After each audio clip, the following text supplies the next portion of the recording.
வணக்கம் மாணவர்களே. இந்த வீடியோவில் 11ஆம் வகுப்பு கணிதம் அத்தியாயம் 8 வெக்டர் இயற்கணிதம் இதில் தேற்றம் 8இல் 3 பார்க்க போகிறோம். என்ன இருக்குது பாருங்க. ஒரு முக்கோணத்தின் நடுக்கோடுகள் ஒரு புள்ளியில் சந்திக்கும் என நிறுவுக. ஒரு முக்கோணத்துக்கு 3 நடுக்கோடுகள் இருக்கும். அந்த 3 நடுக்கோடுகளும் ஒரு புள்ளியில் சந்திக்கும்னு நம்ம நிரூபிக்கணும். இதே கணக்கை நம்ம 10ஆம் வகுப்பில் நடுப்புள்ளி கண்டுபிடிக்கிற ஃபார்முலா பயன்படுத்தி நம்ம இது பண்ணியிருப்போம். இங்கே என்ன செய்யணும், வெக்டரை நம்ம பயன்படுத்த போகிறோம். சரியா? பாருங்க, ஏபிசின்ற முக்கோணம் வரைஞ்சிட்டோம். இந்த முக்கோணத்தில் பிசின்ற பக்கத்தோட நடுப்புள்ளி டி, சி என்ற பக்கத்தோட நடுப்புள்ளி இ, ஏபின்ற பக்கத்தோட நடுப்புள்ளி எஃப். அதான் எழுதியிருக்கோம் பாருங்க. முக்கோணம் ஏபிசியில் டிஇ மற்றும் எஃப் என்பன முறையே பிசி, சிஏ மற்றும் ஏபியின் நடுப்புள்ளிகள் என்க. இப்போ நமக்கு இதில் இருக்கக்கூடிய ஏபிசி இருக்கு இல்லையா, அதனுடைய நிலை வெக்டர்களை நம்ம மாற்றி எடுத்துக்கிட்டு பாருங்க. ஓஏ வெக்டர், ஓஏ வெக்டரை ஏ வெக்டர்னோ, ஓபி வெக்டரை பி வெக்டர்னோ, ஓசி வெக்டரை சி வெக்டர் எடுத்துக்கிறோம் என்க. ஏன்னா நிலை வெக்டர்களை நம்ம மாற்றி எடுத்துக்கணும். இப்போ பாருங்க, டீன்றது எதோட நடுப்புள்ளி? பிசியோட நடுப்புள்ளி. அப்போது இந்த ஓடின்ற நிலை வெக்டர் என்னவா இருக்கும்னா OP vector plus OC vector by 2. இந்த இது டீன்றது என்னது? நடுப்புள்ளி. அதனால் என்ன செய்யணும்? OP vector plus OC vector by 2. சரியா? ஈக்குவல் டு ஓபி வெக்டர்னா நம்ம பி வெக்டர் ப்ளஸ் ஓசி வெக்டர்னா சி வெக்டர் பை 2. அதுக்கடுத்து பாருங்க, ஈன்றதும் நடுப்புள்ளி தான். அப்படி நிலை வெக்டர் என்ன? ஓஇ வெக்டர் ஈக்குவல் டு எந்த பக்கத்தோட நடுப்புள்ளி பாருங்க? சி என்ற பக்கத்தோட நடுப்புள்ளி. அப்போ எப்படி எழுதிக்கலாம்? OC vector plus OA vector by 2. OC vector plus OA vector by 2 equal to OC வெக்டர்னா சி வெக்டர் ப்ளஸ் ஓஏ வெக்டர்னா ஏ வெக்டர் பை 2. அதுக்கடுத்து பாருங்கள், இந்த எஃப் வேணும் இல்லையா? எஃப் எதனுடைய நடுப்புள்ளி? ஏபியோட நடுப்புள்ளி. அப்போ எஃப்போட நிலை vector OF vector equal to OA vector plus OB vector, OA vector plus OB vector by 2. OA வெக்டர்னா ஏ வெக்டர் ப்ளஸ் ஓபி வெக்டர்னா பி வெக்டர் பை 2. சரியா? இது எல்லாமே நமக்கு தேவைப்படும். இப்போ பாருங்கள், நம்ம என்ன செய்ய போகிறோம்? 3 நடுக்கோடுகள் சொன்னோம் இல்லையா? பாருங்கள், இது முதல் நடுக்கோடு, இது முதல் நடுக்கோடு. ஜி இந்த இடத்துல இருக்க எடுத்துக்கலாம். பாருங்கள், இந்த ஜி ஆனது இந்த ஏடியை என்ன விகிதத்தில் பிரிக்கும்னா 2:1 விகிதத்தில் பிரிக்கும். இது நம்ம 9ஆம் வகுப்பில் செய்முறை வடிவில் கரெக்டாக நம்ம பார்த்துருப்போம். இப்போ பாருங்கள், இந்த புள்ளி இருக்கு இல்லையா, நடுப்புள்ளி. இது என்ன செய்யும்? இந்த கோட்டை 2:1 விகிதத்தில் பிரிக்கும். அதான் நம்ம இது பண்ண போகிறோம். பாருங்கள், ஜி ஆனது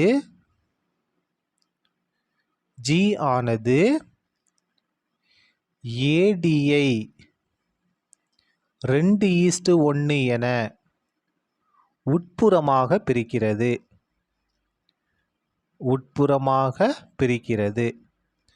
அப்போ என்ன நம்ம பயன்படுத்தணும்?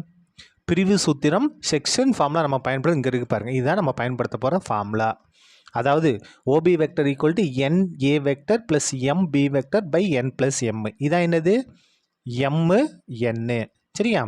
இதில் ஏன்றது என்னது? இந்த இதுதான் ஓஏ வெக்டர், பின்றது ஓடி வெக்டர் நம்ம மாற்றி எடுக்கணும் இந்த ஃபார்முலாவில். இப்போ பாருங்கள், இங்கே ஓபி இருக்கா, நமக்கு என்ன வேணும்? ஜி வேணும். அதாவது G1 முதல் இது கண்டுபிடிக்க போகிறோம். அப்படி நிலை வெக்டர் நம்ம எடுத்துக்கலாம். OG1 வெக்டர் ஈக்குவல் டு இங்கே பாருங்கள், என்னோட மதிப்பு 1. ஏ வெக்டர் இந்த முதல்ல இருக்கிறது என்ன இருக்கு பாருங்க? முதல்ல ஓஏ வெக்டரா, இதோடைய நிலை வெக்டர் தான் நம்ம எழுதணும். ஓஏ வெக்டர் ப்ளஸ் எம், பாருங்க எம்மோட மதிப்பு என்ன? 2. OD vector by N plus M. என்னோட மதிப்பு 1, எம்மோட மதிப்பு 2. இதான். சரியா? ஈக்குவல் டு ஓஏ வெக்டர்னா ஏ வெக்டர், 1 ஏவையும் பெருக்குனா ஏ தான் ஏ வெக்டர் ப்ளஸ் 2 அப்படியே வந்துடும். ஓடி வெக்டர் பாருங்கள், ஓடி வெக்டர்னா B vector plus C vector by 2.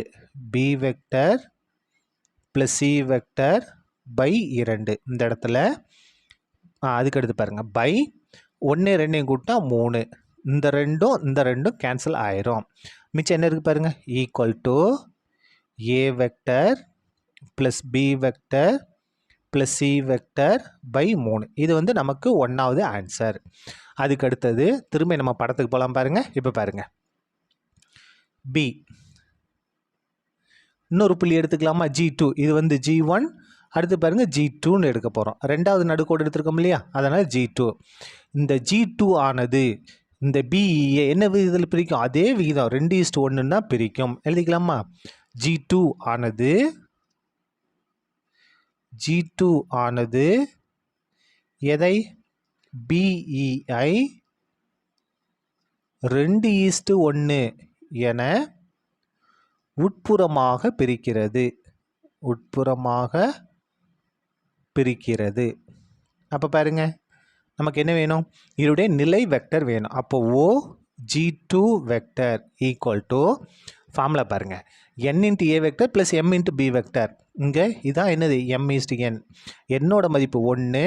இங்கே பாருங்கள், BE வெக்டர், அப்போ இதோடைய நிலை வெக்டர் OB வெக்டர் ப்ளஸ் எம்மோட மதிப்பு 2, இதனுடைய நிலை vector OE vector by n + m, என்னோட மதிப்பு 1, எம்மோட மதிப்பு 2 ஈக்குவல் டு OB வெக்டர்னா B வெக்டர் தான் பாருங்கள், OB வெக்டர்னா B வெக்டர், B வெக்டரை 1 பெருக்குனா B வெக்டர் தான் ப்ளஸ் 2 அப்படியே வந்துடும்.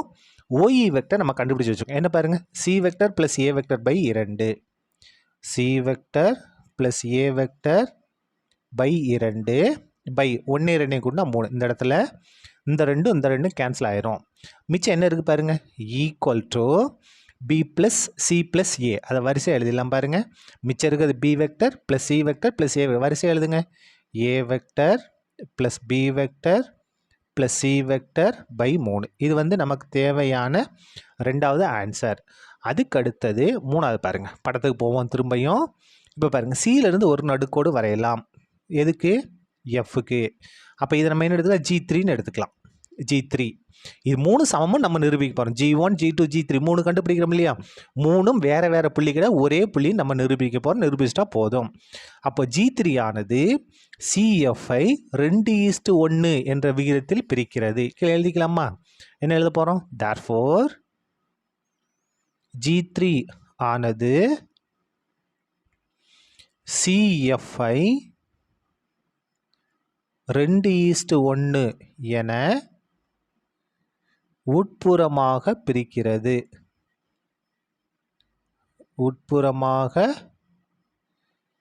பிரிக்கிறது. சரியா, அப்போ நம்ம இதனுடைய நிலை vector OG3 vector equal to formula என்ன, இதே ஃபார்முலா தான், n × a vector plus m × b vector by n + m. இப்போ பாருங்கள், n இது வந்து m/n, என்னோட மதிப்பு 1, இங்கே முதல்ல C தானே இருக்குது, அப்போ OC வெக்டர் ப்ளஸ் 2, அதாவது எம்மோட மதிப்பு 2, F இருக்கா, அதனால் OF vector by n + m, என்னோட மதிப்பு 1, எம்மோட மதிப்பு 2 ஈக்குவல் டு OC வெக்டர்னா C வெக்டர், OCன்ற வெக்டருக்கு பதில் என்ன மாற்றிக்கலாம், C வெக்டர்னு மாற்றிக்கலாம். அப்போது OCக்கு பதில் C வெக்டர், 1ஐயும் Cயும் பெருக்குனா C vector plus 2 into OF vector நம்ம கண்டுபிடிச்சிருக்கோம் பாருங்கள். என்ன கண்டுபிடிச்சிருக்கோம், A vector plus B vector by 2. OFக்கு பதிலாக A vector plus B vector by 2 by 1 2 கூட்டினா 3. இந்த ரெண்டும் நமக்கு கேன்சல் ஆயிரும். ஈக்குவல் டு பாருங்கள், C vector plus A vector plus B vector, இது மட்டும்தான் இருக்குது. வரிசை எழுதுங்க, A vector plus B vector plus C vector by 3. இதுதான் நமக்கு தேவையான 3வது ஆன்சர். இப்போ நம்ம என்ன கண்டுபிடிச்சிருக்கோம், 3 புள்ளிகள் கண்டுபிடிச்சிருக்கோம். G1 G2 G3 எல்லாமே சமமாக இருக்குது பாருங்கள், 1 2 3 எல்லாமே என்ன இருக்குது, A + B + C / 3, A + B + C / 3, A + B + C / 3 இருக்குது. அப்போது நம்ம முடிவு எழுதிக்கலாமா, 1 2 மற்றும் 3லிருந்து 1 2 மற்றும் 3லிருந்து எது சமம், G1 அதாவது OG1 OG2 மற்றும் OG3 எல்லாமே வெக்டர் ஆகியவை சமம். ஆகியவை சமமாக இருக்கிறதுனால முக்கோணத்தின் நடுக்கோடுகள் therefore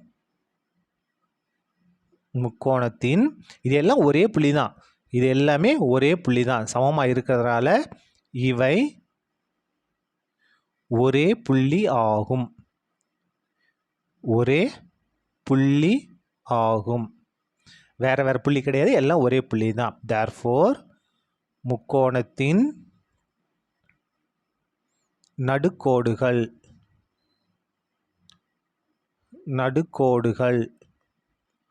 ஒரு புள்ளியில் சந்திக்கும். ஒரு புள்ளியில் சந்திக்கும்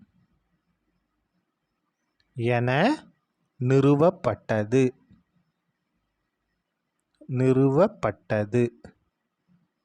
சரியா? அவ்வளோதான். இந்த தேற்றம் முடிந்தது. நன்றி.